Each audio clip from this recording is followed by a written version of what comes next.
a lot of different groups talk about strengthening the wrists, and they're doing wrist push-ups, they're doing fingertip push-ups, doing reverse push-ups, and that's great. Bridging the gap between being able to do it is more than just being on your knees or being on your toes or whatever. It's actually being able to condition with a variable intensity in the right way. And it's actually very simple. What you're going to do is shift your weight forward onto your into the position so that it's just enough weight that when you do the motion, and you want to be able to do the motion, is that you'll fatigue at about the 10th to the 12th rep. And after that point, your form deteriorates. That's when you know you're in the right amount of weight and the right amount of tension to grow and to actually strengthen. So you're going to be able to do 3 to 5 sets of that 10 to 12. That's how you get better. Then as you get, that feels easier, you're going to automatically, intuitively put more and more pressure on it. So the first position everybody knows is fingers forward, keeping the front of your knuckles, this is the back of your knuckles, this would be the front of your knuckles, onto the ground, and you're going to push into these front of the knuckles, and you notice you can lean forward to put more weight on it, or you can lean back, put less weight on it. So what you're going to try and do is put enough weight on it so that you're going to fatigue at the 10th, 11th, 12th rep. It's hard for me to convey that he's doing that, but as you do it, you're going to find out, oh yeah, I can put the right amount of pressure so that at around rep 10, it's just like, oh, that's enough. Versus just doing it as a warm-up with barely any weight, you're doing 30. That's fine, that's a good warm-up. But if you're conditioning and you're wanting to strengthen your wrist and strengthen your hand, you're going to have to fatigue at around that mark. 8, 9, 10, 11, 12 reps. Anywhere in that moderate range.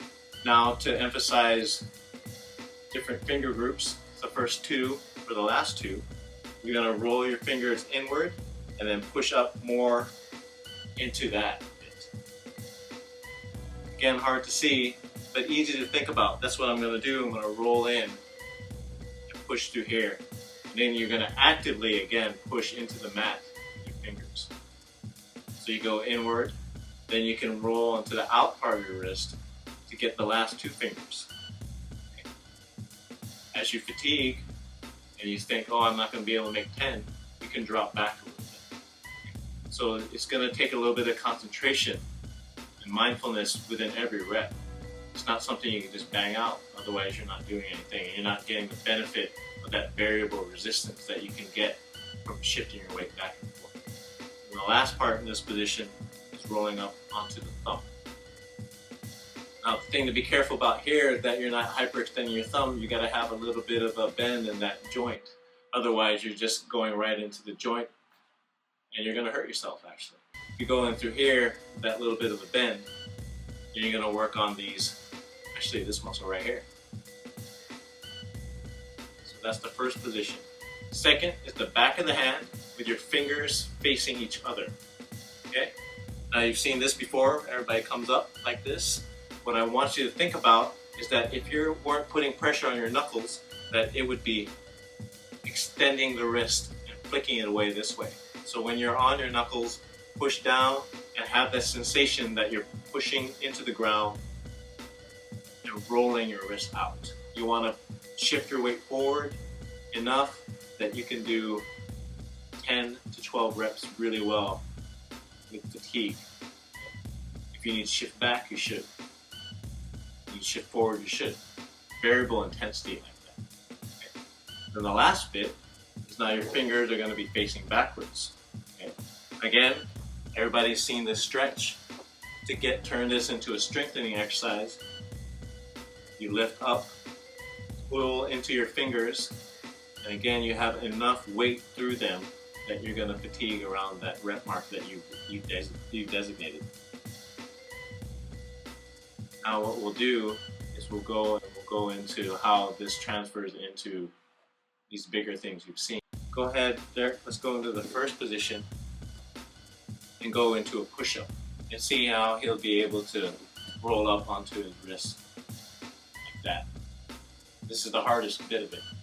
But you can see that it transfers from in your knees, and then you eventually go into this position. You go into the fingers facing you on the back of your hands, it's the same thing. You're going to end up into the wrist push-up like that. What I've shown you prior to this is the way to get up into it. And then the last one, of course, is the reverse push-up. This is how to work up into this. So you don't have to start in this position. That's what I'm trying to say with this program. A lot of times you'll see these people saying, okay, you got to be able to do 20 push-ups on this way, 20 push-ups on this way, 20 push-ups on this way. But what is it? They're telling you to work up to it. Working up to it, does that mean doing one and then not being able to do enough of that? Why don't you take a step back, go into a regression that you can do, start at the basics, and then be able to variably do it. It can take some time, but if you do it correctly, you're not going to get injured and you can get strengthened and strengthened. It's just possible. Here's another video that I think you'll like. Check it out and be sure to subscribe to our YouTube channel if you haven't already.